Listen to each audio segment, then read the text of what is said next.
पैदा करना हो, तक़वियत हिम्मत पैदा करनी हो, तो कुरान करीम की तिलावत कीजिए। एक आदमी अभी मिला हमको, कहाँ पे, यहाँ,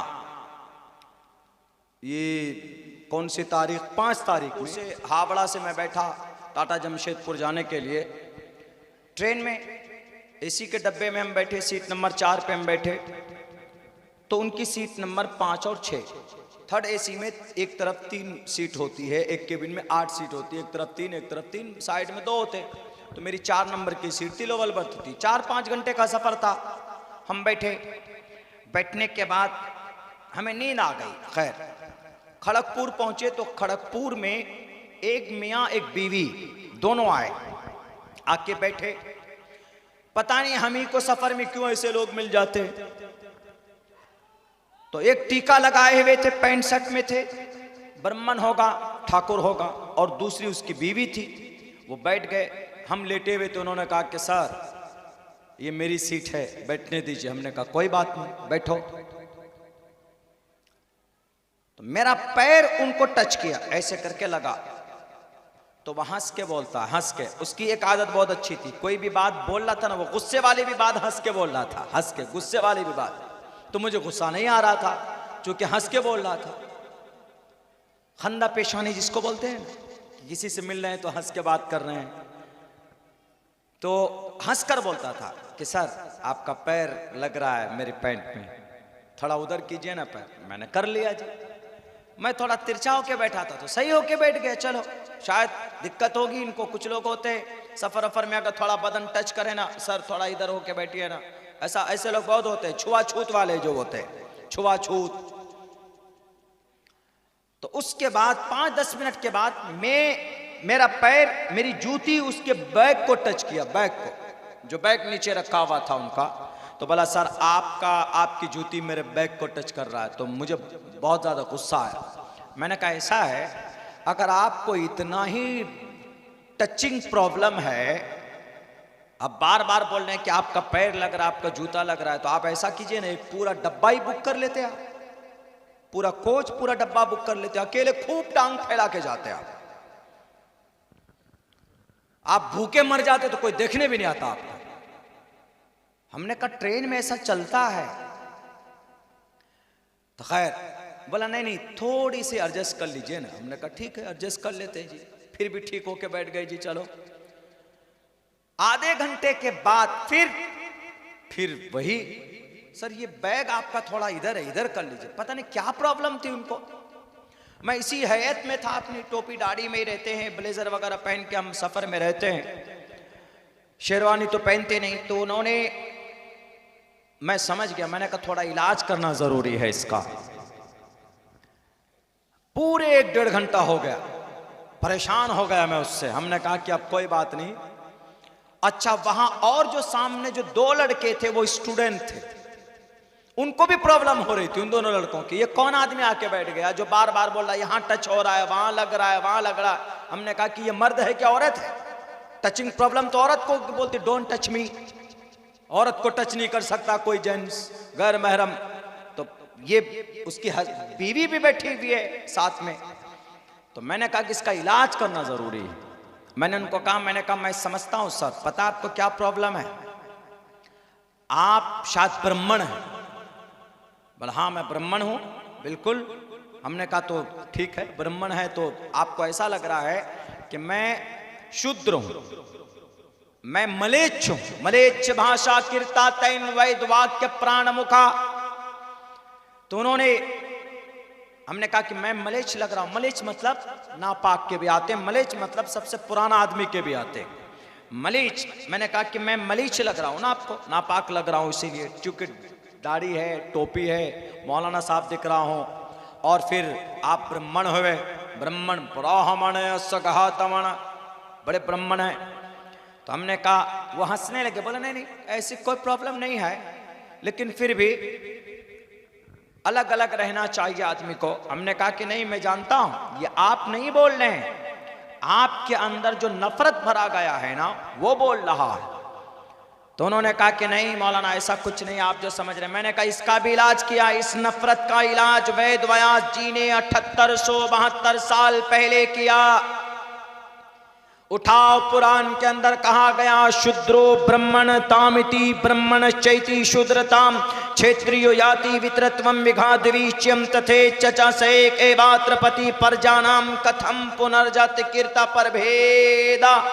मैंने पूरा मंत्र पढ़ा उसके सामने, तो पता है वो ऐसे बैठा था, ऐसे मुझे देखा, ऐसे 30 सेकंड के लिए उसका गला टेढ़ा हो गया। वो सोचने लगा भाई ये मौलाना क्या बम फोड़ दिया है। हमने कहा कि पता है इसका मतलब क्या, इसका अर्थ क्या है? बोला नहीं मालूम तो नहीं है। हमने कहा इसका मतलब है शूद्रो ब्रह्मण तामिति। हमने कहा शूद्र किसको? बोला मलेच्छ, नापाक। हमने कहा नापाक ये कॉन्सेप्ट है ना, गलत तर्जमा कर रहे हो आप। हमने कहा कि हिंदू नालंदा विशाल शब्द सागर जो डिक्शनरी है उसके अंदर पंडित केवल आनंद जोशी लिखता है कि बरा शूद्रो ब्रह्मण तामिति। ईश्वर किसी को नापाक नहीं पैदा करता, अल्लाह किसी को नापाक नहीं बनाता, लेकिन हां ऊंची नीची बिरादरी में जरूर पैदा करता है। जैसे बंगाल में तो पता नहीं, हमारे उत्तर प्रदेश में जाएंगे तो ज्यादा चलता है, क्या ये चौधरी है, ये सैयद है, ये पठान है, ये रांगड़ है, ये फला है, मैं चौधरी हूं, मैं सैयद, मैं कुरैशी, ज्यादा चलता है वहां पर इस तरह। तो हमने कहा कि ऐसा नहीं है, नापाक कोई नहीं होता, आदमी का अमल छोटा बड़ा होता, नापाक होता है। मिसाल के तौर पर आदमी बड़ा है, गांव में बड़ा नाम है उसका, लेकिन काम 2 नंबर का है, 2 नंबर का काम है, तो अल्लाह उसके बड़े नाम की वजह से छोड़ नहीं देंगे, बल्कि सबसे ज्यादा ठुकाई उसी की होगी कि नाम बड़े दर्शन छोटे। बड़ा नाम काम गंदा 2 नंबर का, बड़ा नाम है सूद खाते हो, इतना बड़ा नाम है शराब पीते हो, इतना बड़ा नाम है अब जिना करते हो, इतना बड़ा नाम है तुम्हारा पूरे समाज में झूठ बोलते हो। अल्लाह को नाम से कोई लेना देना नहीं है, अल्लाह को अमल से लेना देना है, काम से लेना देना है। हमने कहा इसी को मंत्र में कहा गया शूद्रो ब्रह्मण तामिति ब्रह्मण चैति शूद्रताम क्षेत्रियो याति वितरत्वम विघाद्वीच्यम तथे चचा सैक एवात्र प्रतीक पर जानाम कथम पुनर्जाति कीर्ता पर भेदा।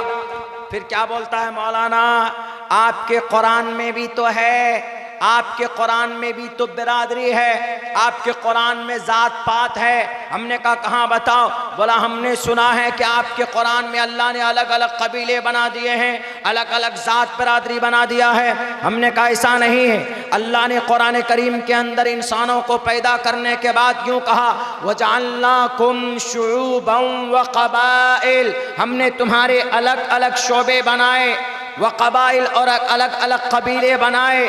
क्यों? किस लिए?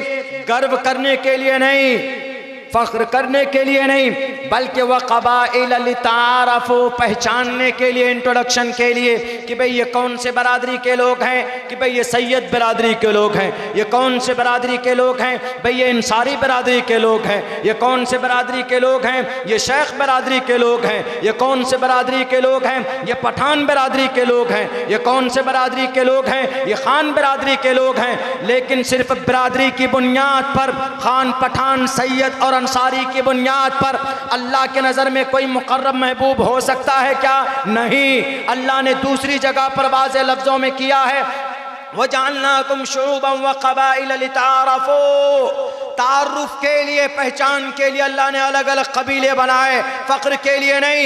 इन्ना अक्रमकुम इंदल्लाहि अत्क़ाकुम, अल्लाह के नज़दीक तुम्हारी इज्जत, अल्लाह के नज़दीक तुम्हारा मकाम, तुम्हारा तक़वा तय करेगा। अगर तुम्हारा अमल अच्छा है तो अल्लाह तुमको महबूब बनाएगा। सिर्फ नाम की बुनियाद पर कोई जन्नत नहीं जाता, ख्वाजा अबू तालिब कौन थे? अल्लाह के नबी के चचा थे। 42 साल तक जनाब मोहम्मद रसूलुल्लाह के कंधे से कंधा मिलाकर नबी पाक अलैहिस्सलाम की मदद की थी। लेकिन जब मरने का वक्त आता है तो अल्लाह के नबी अलैहिस्सलाम कोशिश करते हैं कि चचा आप एक मर्तबा कलिमा पढ़ लीजिए, आपने मेरी मदद की है, आप हर मौके पर मेरे साथ रहे हैं, लेकिन अगर आप एक मर्तबा कलिमा पढ़ लोगे तो हम आपको जन्नत में ले जाने के जिम्मेदार हैं, गारंटी मैं देता हूं। लेकिन अल्लाह के तरफ से कुरान करीम की आयत नाजिल होती है कि मोहम्मद तुम किसी को हिदायत नहीं दे सकते। इन्नका ला तहदी मन अहबब्त वलाकिन्नल्लाह यहदी मन यशा। अल्लाह हिदायत का मालिक है, अल्लाह जिसको चाहे उसको हिदायत देगा। तुम्हारा चचा जरूर है लेकिन हिदायत इसको देना तुम्हारी जिम्मेदारी नहीं है। कहाँ जाता है कि अबू तालिब का इंतकाल होता है, बइख्तिलाफ रिवायत जहन्नम में चले जाते हैं। क्यों? नबी की बात नहीं मानी, अमल अच्छा नहीं था, अमल तौहीद का नहीं था, नमाज कभी नहीं पढ़ी, शरीयत मोहम्मद को गले से नहीं लगाया। तो ख्वाजा अबू तालिब उस वक्त का सरदार, उस वक्त मक्कतुल मुकर्रमा में अबू तालिब से बड़ा कोई नहीं था। उनके अब्बा के इंतकाल के बाद, अब्दुल मुत्तलिब के इंतकाल के बाद सरदारी किसी के पास थी तो अबू तालिब के पास थी। लेकिन सरदारी की वजह से जन्नत नहीं भेजा गया। वहीं पर अबू तालिब के ज़माने में नबी पाक अलैहिस्सलातु वस्सलाम का एक साथी का एक सहाबी जो बदसूरत था, शक्ल के एतबार से बदसूरत, सूरत के एतबार से काले कलोटे, नसब के एतबार से कोई बड़ा नसब नहीं, कबीले के एतबार से कोई बड़ा कबीला नहीं था। लेकिन जब नबी की शरीयत पर मर मिटता है, कुरान के बताए हुए वहदानियत पर अपनी जान को कुर्बान करता है, तो बिलाल हबशी चलता है मक्का की गलियों में, इनकी चलने की आहट सुनाई देती है जन्नतुल फिरदौस में। इससे साफ पता चलता है कि अल्लाह के नजर में नाम बड़ा नहीं होता, अल्लाह के नजर में काम बड़ा होता। उधर अब्दुल मुत्तलिब के बेटे अबू तालिब है, 42 साल तक नबी के साथ, लेकिन जब कुरान शरीयत के खिलाफ अकीदा था, थोड़ा इख्तलाफी मसला है, कुरान और शरीयत के खिलाफ अकीदा था, तो कहा जाता है बेइख्तिलाफ रिवायत कोई भी इनका नाम काम नहीं आया। लेकिन वहीं पर कौन? बिलाल हबशी, कौन? गुलाम थे ना, गुलाम। बदसूरत इंसानों का नाम अगर लिस्ट तैयार की जाए ना, तो बदसूरत इंसानों का नाम में बिलाल हबशी का नाम सबसे पहले आएगा। मैंने कहा ये देखिए गुरुजी, हमने कहा कि आपको एतराज था ना कुरान पे, कुरान में भी यही बात कही गई है जो आपके वेद में, गुरुर पुराण में 7872 साल पहले कहा। किसने? वेद व्यास जी ने। शूद्रो ब्रह्मण तामिति ब्रह्मण चेति शूद्रताम क्षेत्रियो याति। बात पूरी भी नहीं हुई थी, हमारा स्टेशन आ गया टाटा जमशेदपुर, हम चले गए। उसके बाद तो कितने ठोकर लगे, कुछ नहीं बोला, दिमाग ठिकाने पे आ गए उसके।